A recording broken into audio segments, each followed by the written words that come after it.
તૈયાર છે પાલક પનીરનું શાક, જેને ભાત સાથે, રોટલી, કેરી ને પાપડ ખાઈ શકો છો. મારો વિડીયો ગમ્યો હોય તો લાઈક, સબસ્ક્રાઈબ કરજો.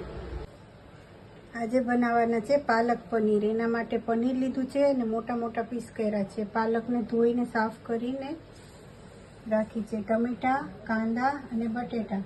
આમાં બટેટાને ફ્રાય કરવાના છે અને પનીરને ફ્રાય કરવાના છે. આ બે વસ્તુને મિક્સરમાં પીસી નાખવાની.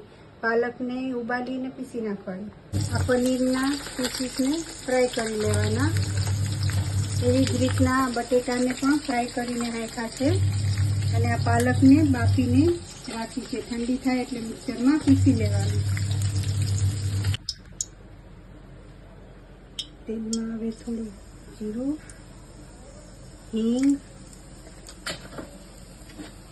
કાંદાની પેસ્ટ નાખી દેવાની.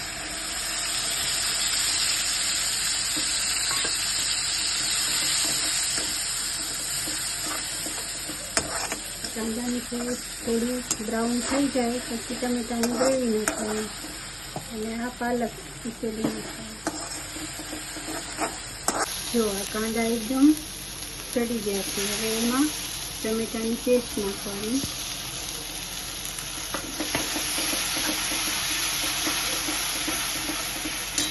થોડું મીઠું નાખી દેવાનું જેથી ટમેટા જલ્દી ચડી જાય. હવે મસાલા કરી દેવાના. હળદર, ધાણા જીરું થોડું વધારે નાખવાનું.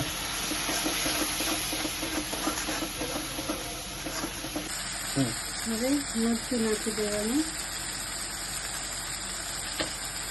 આ પનીરનો મસાલો છે એ થોડો નાખવાનો એટલે એનાથી સ્વાદ સરસ આવશે.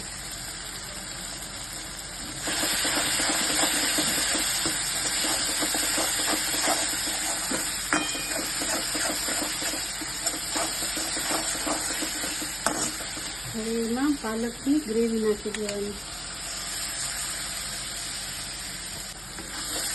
મિક્સ કરી અને સારી રીતે પાકવા દેવાનું. આવી રીતના તેલ ઉપર આવી જાય અને ગ્રેવી સરસ ચડી જાય પછી તેમાં પનીર, તળેલા અને બટેટા ઉમેરી દેવાનું.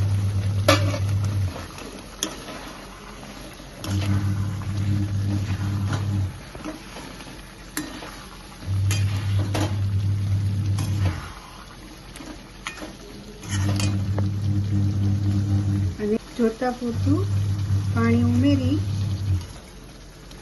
ઢાંકીને ચડવા દેવાનું.